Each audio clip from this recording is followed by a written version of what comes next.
নমস্কার বন্ধুরা, শুভ বিবাহের নতুন পর্ব নিয়ে আমি তোমাদের সামনে হাজির হয়ে গেছি। শুরুতে আমরা দেখতে পাচ্ছি সুধা বিছানার উপরে বসে আছে, তেজ এদিকে টেবিলে কাজ করছে। দুজনেই দুজনের আড়ালে দুজনকে লক্ষ্য করছে।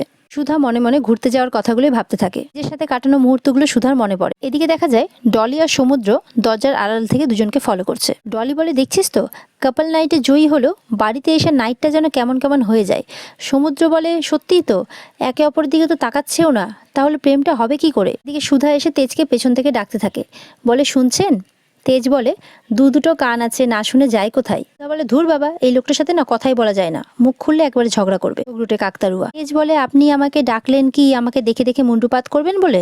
সুধা বলে, না, আপনার সাথে একটা কথা ছিল, ভাবছিলাম এটা দিদি জামাইবাবুকে দিলে কেমন হয়। তেজ একটু চোখটা বড় বড় করে তাকায়। সুধা বলে যে, না, ওরা একটু কদিন ঘুরে আসতে পারতো। তেজ তখন বলে, সম্ভব না। তেজ তখন বলে যে, না, মানে এটা নন ট্রান্সফারেবল, যারা জিতেছে তারাই যেতে পারবে। সুধা বলে, যা, তাহলে এটা কি করব, এবার কি করব? তেজ বলে, বাবা, আপনার তো তরিস হয় না দেখছি, আপনি পারলে আজকেই ব্যাগ গুছিয়ে কালকেই রওনা হয়ে যান। সুধা বলে, মানে ব্যাগ গোছাবো মানে আবার কি, আমি কোথায় যাব? দেখুন, আমি শুধু আপনাকে জিজ্ঞাসা করেছি এটার কথা। শুনুন, আপনার সাথে না ওই পাশের পাড়াতেও ঘুরতে যাওয়ার কোনো শখ নেই আমার, আর রোমান্টিক স্টে তো দূরের কথা, বলা যায় না। ওখানে গিয়েও হয়তো আপনি আমাকে কথা শোনাবেন, বলবেন তখন যে আমি প্ল্যান করে আপনার সাথে ডান্স করে এটা জিতেছি। তখন উঠে কথা বলতে এলে ওদিকে সমুদ্র আর ডলি লুকিয়ে পড়ে। তেজ বলে, আপনাকে কিন্তু আমি এটা একবারও বলতে আসিনি। আবার দেখতে থাকে ডলি আর সমুদ্র চুপ করে। এদিকে এদের ঝগড়া বেড়েই চলেছে। সুধা বলে, আপনি আবার ওখানে গিয়ে আমাকে কথা শোনাবেন, বলবেন আমার সাথে ওখানে গিয়ে আপনার সময় নষ্ট হয়েছে। আমি তো আর ফুলের তোড়া পাঠানোর মন নই। তেজের আগের কথা মনে পড়ে যায়, সেখানে মন বলে একজন কেউ তেজের জন্য ফুলের তোড়া পাঠিয়েছিল। এদিকে সমুদ্র আর ডলি বলাবলি করতে থাকে, এই বৌদি মন নিয়ে কি বললো রে ফুলের তোড়া নিয়ে? ডলি তখন চুপ করিয়ে দেয়। তেজ তখন কথাটা ঘুরিয়ে বলতে থাকে, দেখুন, তেজের সঙ্গে নাচার জন্য না অনেক কটা মেয়ের লাইন লেগে থাকে, আমি সেখান থেকে আপনাকে বেঁচেছি, সেটা আপনার ভাগ্য। সুধা বলে, সৌভাগ্য না দুর্ভাগ্য সেটা যার উপর দিয়ে ঝড়টা যায় সেই ভালো বোঝে। লাইন লাগানো মেয়েদেরকে আপনার সাথে সংসার করতে বলুন না, দুদিন, বেশি না 2 দিন, তাহলে তারা ঠিক বুঝে যাবে যে তেজ বসু মল্লিক ঠিক কি জিনিস। তেজ বলে, কি বললেন আপনি? বলে, দেখুন, আমি তো জোর করে আপনার সাথে নাচ করতে যাইনি, না, আপনাকে অনুরোধ করেছিলাম যে প্লিজ আপনি আমার সাথে নাচটা করুন, না হলে আমার জীবনটাই নষ্ট হয়ে যাবে। আপনি নেচে কুদে আমার উপকারটা করতে এসেছিলেন, কে বলেছিল আপনাকে করতে? যে বলে, বেশ করেছি, আমি আপনার হাতটা ধরেছি, আর এবার থেকে শুধু হাতই ধরবো না, প্রয়োজন হলে কোলে তুলেও নিয়ে যাব। আপনার সাহস হয় কিভাবে তেজ বসু মল্লিককে রিফিউজ করার? সুধা মুখটা ঘুরিয়ে নেয়। তেজ বলে, আপনি আমার সাথে নাচবেন না কেন? ও আচ্ছা, আপনি তো অজানা ছেলের সাথে ঢ্যাং ঢ্যাং করে নাচতে চলে গিয়েছিলেন। সুধা বলে, আপনি কিছু করেননি বুঝি? ওই যে মেয়েটির সাথে যে নাচছিলেন, তাও আবার গলা জড়িয়ে, সেটা কোনো দোষের না। তেজ বলে, আপনি আমার দোষ খুঁজছেন কেন?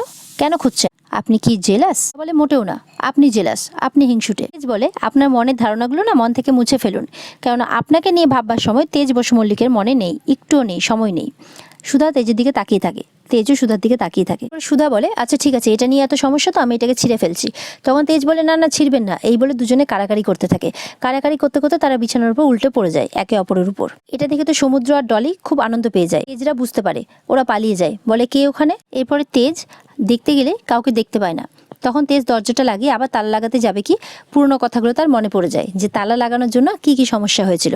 তারপরে সুধা বলে, লাগান, তালা লাগান, ভালো করে লাগান। তেজ তখন তালাটা না লাগিয়ে ঘুমিয়ে পড়ে। সুধা তখন বলে, বেশ হয়েছে, রাত হয়ে গেছে। এদিকে ঝিনুক সমস্ত জিনিসপত্র নিয়ে চলে এসেছে।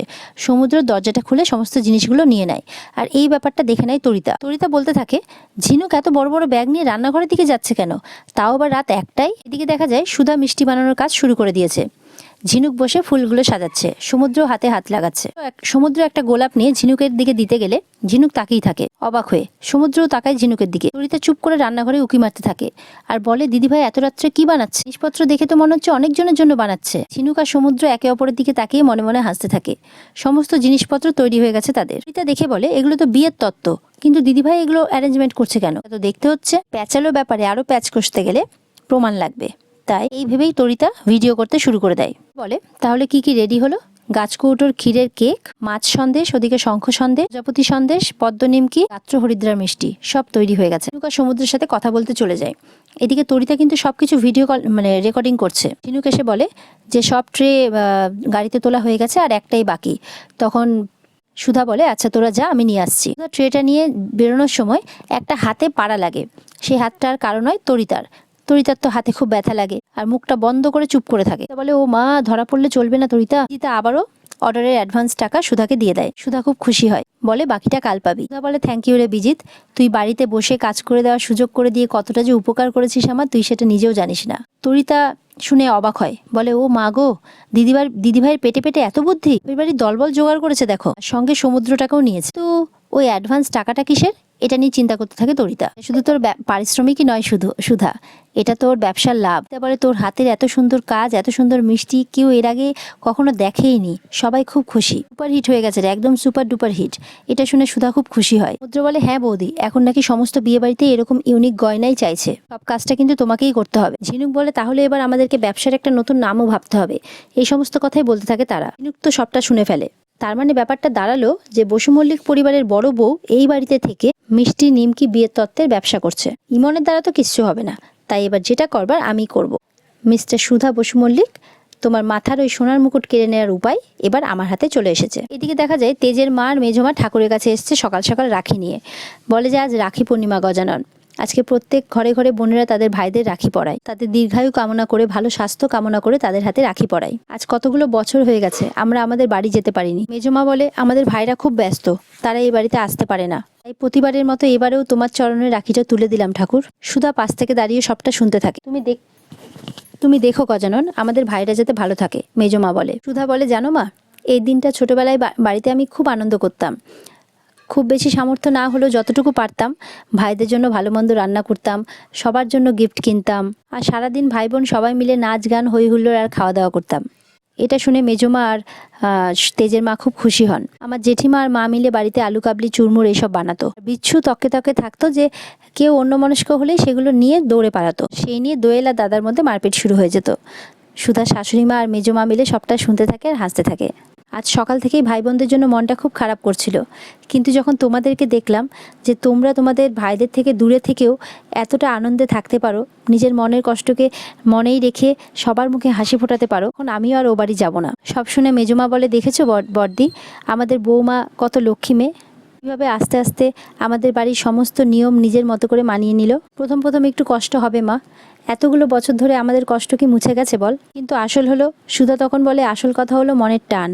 মেজমা আর শাশুড়িমা সুধার দিকে তাকিয়ে থাকে। যেখানেই থাকি না কেন আমার ভাই বোনেদের সবসময় মঙ্গল কামনাই করবো। বলে, এই রাখিগুলো তোমরা দেখো তো, আমি নিজের হাতে বানিয়েছি। প্রতি বছর আমি নিজের হাতেই রাখি বানাতাম আর সেগুলো আমাদের ভাইদের পরাতাম, কিন্তু এই বছর আমি রাখিগুলো ডলি রেশমি দিদিভাইয়ের জন্য বানিয়েছি। এর মা বলে, ও মা, কি মিষ্টি দেখতে হয়েছে রাখিগুলো। তেমনই দেখেছো দিদিভাই, ওর মুখের মিষ্টি হাসিটাও ধরে রেখেছে। মেজমা বলে, সেখানে সমুদ্র আর তেজও আসে, ভেতরে যতই কষ্ট থাক কি সুন্দর সবার জন্য রাখি বানিয়েছে। মেজমা বলে। তেজ তাকিয়ে থাকে সুধার দিকে। মেজমা বলে, সুধার মতো মেয়ে লাখে একটা হয় গো। এদিকে সমুদ্রের বোন জোর করতে থাকে, এবার কিন্তু আমার একটা গিফট চাই। তখন সমুদ্র বলে, হ্যাঁ হ্যাঁ, চিন্তা করিস না, এবার একেবারে ক্যাশ গিফট দেবো। তখন বোন বলে, তাই ঠিক আছে, আনন্দ পেয়ে যায়। তখন সমুদ্র বলে, চোখটা বন্ধ কর। তখন সমুদ্র পকেট থেকে 10 টাকার নোট বের করে দেয়। আর বোন দেখে বলে, কি 10 টাকা? রেশমি তখন বলে, আমি না তোকে আর রাখি পরাবো না, যা। তখন তরিতার বর বলে, ওই 10 টাকাটা দিচ্ছে, তুই নিয়ে নে, আমি তো সেটাও দিতে পারবো না। আসলে জানিস তো এখন না খুব চাপ যাচ্ছে, একদম মানে হাতে টান আছে। রেশমি রেগে যায়। ডলি বলে, হ্যাঁ হ্যাঁ, সেই বছর তোদের কাছে ভর্তি টাকা থাকে, যেই রাখি আসে তখন তোদের বাজেটে টান পড়ে যায়। তুই আর ছোটদা ভাই যে কি হাত কৃপণ, এর চেয়ে আমাদের দাদা ভাই ভালো, যা চাই যখন চাই মন খুলে গিফট দেয়। চিরকুট বলে, এই যে সবাই শোনো, আমি কিন্তু সব থেকে ছোট, সবাই কিন্তু আমাকে গিফট দেবে, ভালো ভালো গিফট দেবে। এই নিয়ে তখন রেশমি, চিরকুট আর ডলির মধ্যে কাতুকুতু পেছনে লাগা মজা করা শুরু হয়ে যায়। সুধা বলে, অনেক হয়েছে, এবার যে যা রাখি বেছে নাও। জোসনা বলে, ও মা, কি সুন্দর তো রাখিগুলো, এর আগে তো এরকম রাখি পাড়ার দোকানে দেখিনি, কোন দোকান থেকে নিলে গো? সুধা বলে, না দিদি, এগুলো আমি নিজের হাতে বানিয়েছি। জোসনা অবাক হয়ে যায়, বলে, ও মা তাই? সুধা বলে, আসলে ছোটবেলা থেকে আমি নিজের হাতেই রাখি বানাই, আমার দাদা বিচ্ছু সবাইকে পরানোর জন্য। এরা আমার হাতের বানানো রাখি ছাড়া পড়তেই চায় না। তেজ সবটা শুনতে থাকে, তেজের ভালো লাগে। রেশমি বলে, তুমি কত ট্যালেন্টেড বৌদি, সব কিছু পারো। ঠাম্মি তখন চলে আসে। ঠাম্মি বলে, কার বৌমা দেখতে হবে তো? সমুদ্র বলে, ওই তো মামা দাদু এসে গেছে। একে একে সবাই চলে আসে। তেজের বাবা বলে, হ্যাঁ, ভারী গুণী মেয়েকে মা এই বাড়ির বউ করে নিয়ে এসছে, এরকম বউ এর আগে এই বাড়িতে একটাও আসেনি। দেখো, আমরা রোজ মন্ডা মিঠাই খাচ্ছি, তারপরে লুচি নিমকি সবই খাচ্ছি, অথচ ভাড়ার একেবারে ভরা। তারপরে ওই নিজে হাতে আবার রাখি বানিয়েছে, রাখির খরচও কমিয়ে দিল। এরকম একটা বই আমাদের বাড়িতে দরকার ছিল। মামা দাদু বলে, তাই তো, তা তো বটেই, টাকা বাঁচাতে পারলে তোর আর কি চাই। এই নিয়ে সবাই হাসি মজা করতে থাকে। সমুদ্র বলে, বৌদি ভাই নিজের দোষের জন্য, নিজের ভুলের জন্য শাস্তি পেয়েছে ঠিকই, কিন্তু আমি জানতাম যে আমার দাদা ভাই ন্যায়ের প্রতীক। তেজকে বলতে থাকে, তাকে সবাই চেনে তার সত্যের প্রতি নিষ্ঠা আর অন্যায়ের বিরুদ্ধে রুখে দাঁড়ানো নিয়ে। তার সামনে এত বড় অবিচার হচ্ছে কি করে, আমি তো সেটাই বুঝতে পারছি না। তেজ সমুদ্রের দিকে তাকালে সমুদ্র বলে, না মানে আমি তোকে একটু ধরিয়ে দিলাম আর কি, এবার তুই দেখ তুই কি করবি। তখন মনে মনে ভাবতে থাকে, আপনি যখন আমার জন্য এত কিছু করতে পারেন, আমি কি আপনার জন্য কিছুই করতে পারি না। সুধা তেজের দিকে তাকায়, তেজও সুধার দিকে তাকিয়ে থাকে আর মনে মনে এসবই ভাবতে থাকে। এখানে আজকের পর্ব শেষ হয়ে যায় বন্ধুরা। কেমন লাগলো তোমাদের আজকের পর্ব? দেখা হবে তোমাদের সাথে আগামীকালকে আবার এক নতুন পর্বের সাথে। ততক্ষণের জন্য সবাই ভালো থেকো, টাটা।